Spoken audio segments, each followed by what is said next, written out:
Hello friends, स्वागत आहे तुमचं पुन्हा एकदा बाईट्स विथ प्रणू चॅनल मध्ये। आज ना बाईट्स विथ प्रणू मध्ये आपण अगदी छान गणपती बाप्पांच्या आवडीची अशी रेसिपी घेऊन आलेलो आहोत। आपल्या गणपती बाप्पांना मोदक फारच आवडतात आणि आज आपण तांदळाचे उकडीचे मोदक पाहणार आहोत। अजिबात उशीर न करता चला तर मग लगेचच रेसिपीला सुरुवात करूया। आता आपण सुरुवातीला सारण तयार करून घेणार आहोत। आता सारण तयार करण्यासाठी आपल्याला सगळ्यात पहिल्यांदा तूप लागणार आहे। आपण इथे 1 चमचा तूप घेतलेला आहे। साधारणतः 1 वाटी इतकं ओलं खोबरं घेतलेलं आहे। खवलेलं खोबरं आहे हे, आणि मोदक ना हे ओल्या खोबऱ्याचे छान लागतात, त्याच्यामुळे आपण इथे ओलं खोबरं वापरलंय।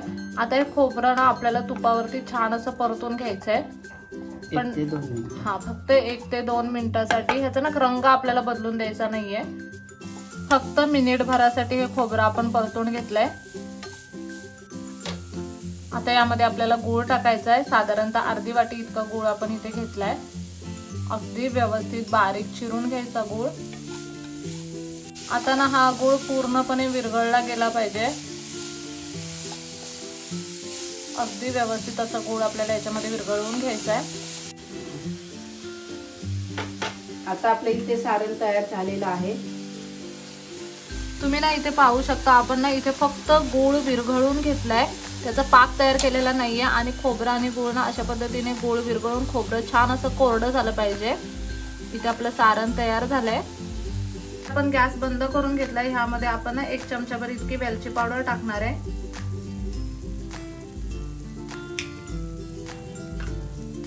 हे पुन्हा व्यवस्थित असं थोडं मिक्स करून घेऊयात। इथे ना आपण वेलची पावडर टाकलेली आहे, तुम्ही जायफळ पावडर सुद्धा टाकू शकता। काही काही लोकांना ना सुंठ पावडर आवडते, त्याच्यामुळे सुंठ पावडर सुद्धा वापरू शकता। आणि सगळ्यात महत्त्वाचं म्हणजे तुम्ही तुमच्या आवडीप्रमाणे याच्यात कोणतेही ड्रायफ्रूट टाकू शकता। आपण ना हे अगदी प्लेन ठेवणार आहे, त्याच्यामुळे ह्याच्यामध्ये फक्त वेलची पावडर टाकलेली आहे। बऱ्याच लोकांना ड्रायफ्रुट्स पण आवडतात मोदकामध्ये, तुम्ही ना ह्या स्टेजला ह्याच्यामध्ये ड्रायफ्रुट्स टाकले तरी सुद्धा चालेल। आता हे सारण आपलं ऑलमोस्ट तयार झालंय। आता त्याला आपल्याला थंड व्हायला ठेवून द्यायचं आहे। इथे ना हे सारण आता आपण थंड व्हायला ठेवून दिले, तोपर्यंत आता आपल्याला उकड बनवून घ्यायची आहे। आता आपल्याला उकड तयार करून घ्यायची। उकड तयार करण्यासाठी सगळ्यात पहिल्यांदा आपण इथे एक पातेलं ठेवलेलं आहे। त्यामध्ये ना आता आपल्याला साधारणतः 2 कप इतकं पाणी टाकायचंय। आता यामध्ये आपल्याला चवीप्रमाणे मीठ टाकायचंय। 1 छोटा चमचाभर इतकी साखर टाकायची आहे, आणि इथे आपल्याला 1 चमचाभर इतकं तूप टाकायचं आहे। आता ह्याला ना एक छान अशी उकळी येऊन देऊयात। आपण ह्याच्यामध्ये साखर टाकली आहे, कारण साखरेमुळे ना मोदकाला एक वेगळीच चकाकी येते। आणि ना असं म्हणतात साखर म्हणजे शास्त्र, आणि साखरेमुळे चव सुद्धा छान येते। जी पारी आपण बनवतो त्या पारीला। आता ह्याला ना एक छान अशी उकळी येऊन देऊयात। इथे ना हा कप भरून आपण पाणी घेतलेलं, आणि एक्झॅक्टली ह्याच कपाच्या मापाने आता आपल्याला तांदळाचं पीठ घ्यायचंय। 2 कप पाण्यासाठी आपल्याला 2 कप इतकं पीठ लागणार आहे। छान अशी उकळी आल्यावर गॅस बारीक केलेला आहे। आता यामध्ये आपल्याला साधारणतः 2 कप इतकं तांदळाचं पीठ टाकायचंय। आता हे व्यवस्थित हलवून छान असं मिक्स करून घ्यायचंय।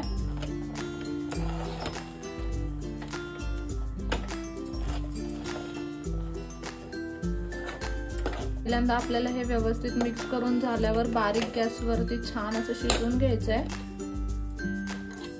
साधारणतः 1 मिनिटभर आपण हे शिजवून घेतलंय। आता ह्याच्यावरती झाकण ठेवूयात। आता इथे ना आपण हे झाकण ठेवलेलं आहे। आता बारीक गॅसवरती साधारणतः 3 ते 4 मिनिटांसाठी आपल्याला हे पीठ छान असं वाफवून घ्यायचंय। इथे गॅसचा फ्लेम आपण बारीक केलेला आहे। आता साधारणतः 2 मिनिटं झालेली आहेत। तुम्ही इथं पाहू शकता पिठाचा अगदी छान असा गोळा तयार व्हायला सुरुवात झाली आहे। असा गोळा बनला ना की आता आपल्याला गॅस बंद करायचा आहे। 10 मिनिटं उकड अशीच ठेवायची। आपण ना साधारणतः 2 मिनिटं ही उकड ठेवली होती अगदी बारीक गॅसवरती, आणि पिठाचा अगदी छान असा गोळा व्हायला लागला ना की गॅस बंद करून घ्यायचा। 2 मिनिटांनंतर आपण गॅस बंद करून घेतलाय, आणि आता यावरती झाकण तसंच ठेवलेलं आहे। साधारणतः 10 मिनिटं आता हे पीठ आपल्याला छान असं वाफ येऊन द्यायचंय, ज्याने ह्या पिठाला अगदी छान अशी वाफ लागली जाईल आणि पीठ अगदी मऊ असं लोण्यासारखं तयार होईल। इथे ना साधारणतः 10 मिनिटं आपण हे पीठ झाकून ठेवलं होतं। अगदी छान अशी वाफ येते पिठाला। असं ना वाफाळलं गेलं पाहिजे हे पीठ। आता हे पीठ आपण काढून घेऊया त्या परातीमध्ये।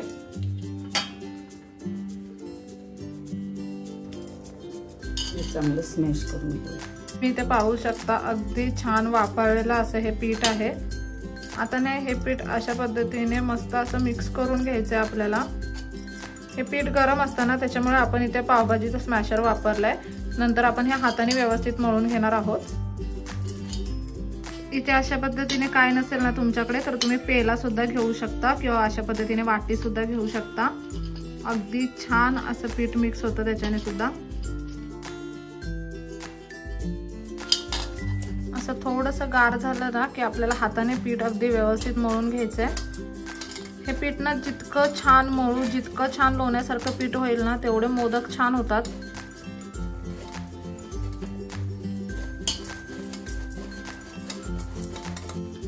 हे पीठ ना जितकं छान मळलं जातं तितके मोदक सुंदर होतात।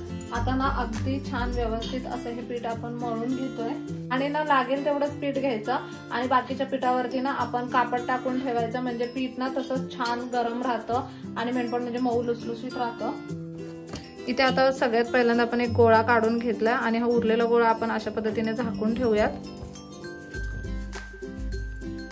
हा जो दुसरा गोळा घेतलाय आपण त्याच्यात छोटे छोटे गोळे तयार करून घ्यायचेत मोदकासाठी।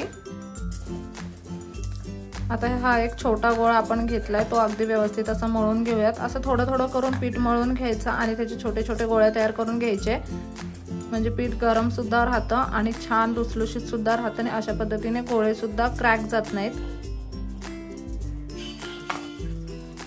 गोळा बनवताना पण ना अशा पद्धतीने व्यवस्थित हातावरती चोळायचं पीठ आणि व्यवस्थित असं गोळा बनवून घ्यायचा पेढ्यासारखा। अशा पद्धतीने आता हे सुरुवातीचे गोळे आपण तयार करून घेऊयात। इथे ना अशा पद्धतीने आपल्याला हे गोळे तयार करून घ्यायचे। इथे आपण सगळे गोळे एकदमच केलेले नाहीयेत, पहिले 5-6 गोळे करून घेतलेत। त्यातला एक गोळा आपण घेतलाय। आता ह्यातला एक गोळा आपण घेतलाय, त्याला थोडंसं तूप लावून घेतलंय आणि आता हा लाटून घेऊयात। तुम्ही पाहू शकता किती छान लाटला जातोय।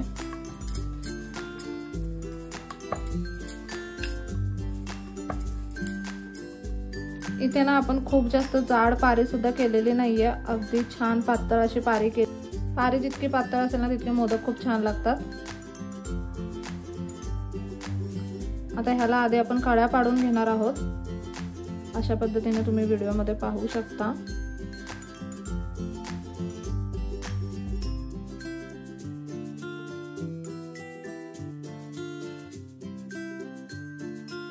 हे कळ्या पाडून घेतल्या, त्यामध्ये आता आपण सारण भरून घेऊया। सारण सुद्धा अगदी छान असं थंड झालंय। त्यामध्ये आता आपल्याला भरभरून असं सारण भरायचं आहे आणि आता हे सगळे जे ठोका आहेत ते आपल्याला एकत्र करून घ्यायचे आहेत।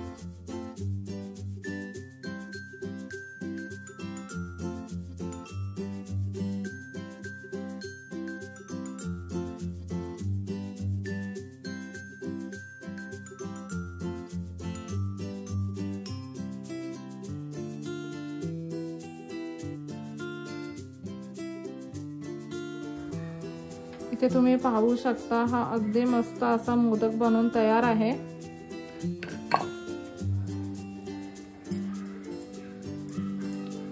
तुम्ही ना अशा पद्धतीने पारी लाटून मग त्यात सारण भरून त्याच्यानंतर सुद्धा कळ्या बनवू शकता किंवा मगाशी आपण जशा पद्धतीने केला ना तशा पद्धतीने सुद्धा करू शकता। ज्याला जसं सोपं जातंय ना तशा पद्धतीने मोदक केले तरी चालतात।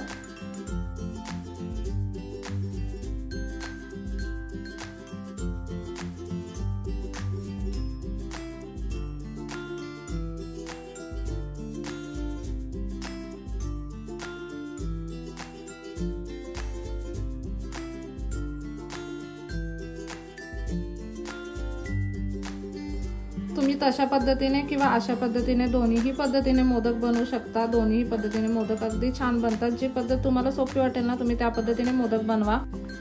आता अशा पद्धतीने आपल्याला हे सगळे मोदक बनवून घ्यायचे आहेत। अशा पद्धतीने ना आता आपण सगळे मोदक बनवून घेऊयात। तुमच्याकडे जर साचा असेल ना तर तुम्ही साच्याने सुद्धा मोदक बनवू शकता। खूप सोपे पडतात साच्याने पण मोदक बनवायला, किंवा मग अशा हे दोन्ही पद्धती आपण दाखवल्या त्यातली पण एखादी कोणती तरी पद्धत वापरून तुम्ही मोदक बनवू शकता।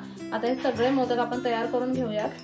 इथे तुम्ही पाहू शकता आपले मोदक छान असे इथे तयार झालेले आहेत। ह्यांना आता आपल्याला उकडून घ्यायचंय। त्यासाठी आपण इथे मस्त अशी कढई घेतलेली आहे। कढईमध्ये बऱ्यापैकी पाणी ठेवलेलं आहे। ते पाणी आपण छान असं उकळून घेतलंय। त्यावरती आता ही आपल्याला चाळण ठेवायची आहे आणि त्याच्यावरती ना आता ही हळदीची पानं आपण ठेवणार आहे।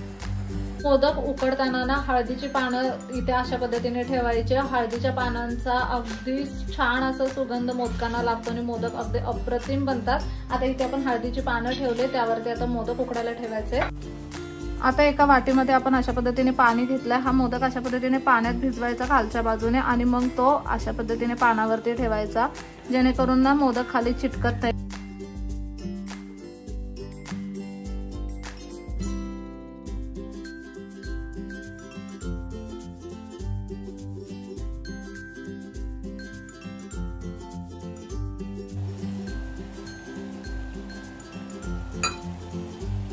हा इथे तुम्ही पाहताय ना, हा मोदक आपण साच्याने बनवलेला आहे आणि हे बाकी सगळे हाताने बनवलेले मोदक आहेत। आता हे मोदक आपण उकडून घेऊयात।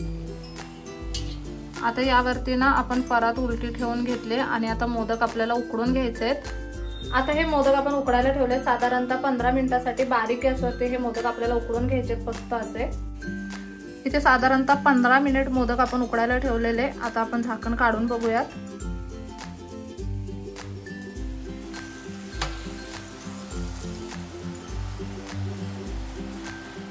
अगदी छान असे मोदक उकडले गेलेले आहेत। आपण लगेचच आता गॅस बंद करून घेऊयात।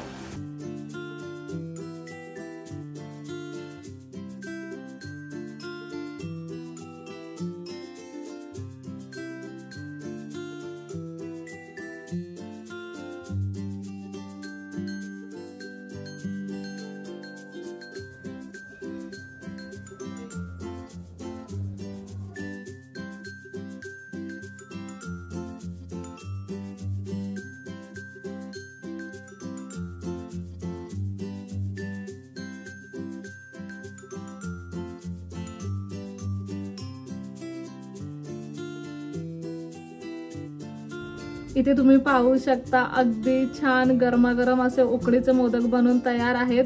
खूप छान दिसतायत मोदक दिसायला। एक सुद्धा मोदक आपला फुटलेला नाहीये किंवा खराब झालेला नाहीये। अगदी छान अशी उकड झालेली आणि त्याच्यामुळे मोदक पण खूप छान असे झालेत। हाताने मोदक केले तरी पण कळ्या पण किती छान आल्या, तुम्ही इथे पाहू शकता। अगदी छान दिसतोय मोदक आणि भरपूर मोठा असा मोदक आपण बनवलाय, खूप छोटा पण नाहीये। आता ह्या मोदकावरती ना तुम्ही वरून तुपाची धार टाकू शकता किंवा ना जेव्हा आपण मोदक बनवलेले ना तेव्हा तुम्ही ह्याच्यामध्ये वरून केशर आणि तुपाची धार सोडू शकता आणि मग मोदक उकडू शकता। मग ते केशराचा अगदी छान असा रंग येतो मोदकांना। पण आता आपल्याकडे केसर नव्हतं म्हणून आपण इथे वापरलेलं नाहीये। पण तुमच्याकडे जर केसर असेल ना तर मोदक उकडताना असं वरती जे मोदकाचा शेंडा असतो त्याच्यावरती केशर ठेवायचं, खूप छान लागतं त्याच्याने सुद्धा आणि कलर पण छान येतो। आता आपण ना मोदक टेस्ट करून बघूया। ह्या मोदकावरती मस्त अशी तुपाची धार सोडायची।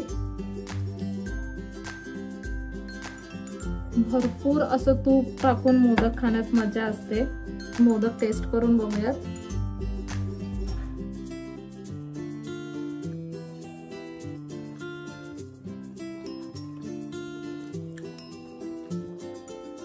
असला भारी झालाय ना, त्या हळदीच्या पानाचा अर्क किती छान उतरलाय आणि खूप भारी लागतोय।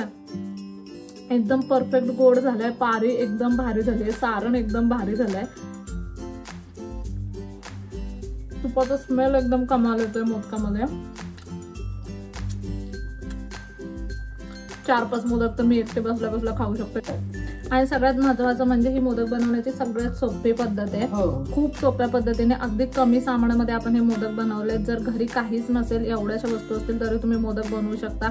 आपण ड्रायफ्रुट्स याच्यामध्ये वापरलेले नाहीयेत, केसर वापरलेलं नाहीये, फक्त तूप, खोबरं, गूळ आणि तांदळाचं पीठ इतकंच वापरून आपण हे मोदक केलेत आणि तरी सुद्धा मोदक अगदी कमाल झालेत। खूप सोप्या पद्धतीने मोदक बनवू शकता।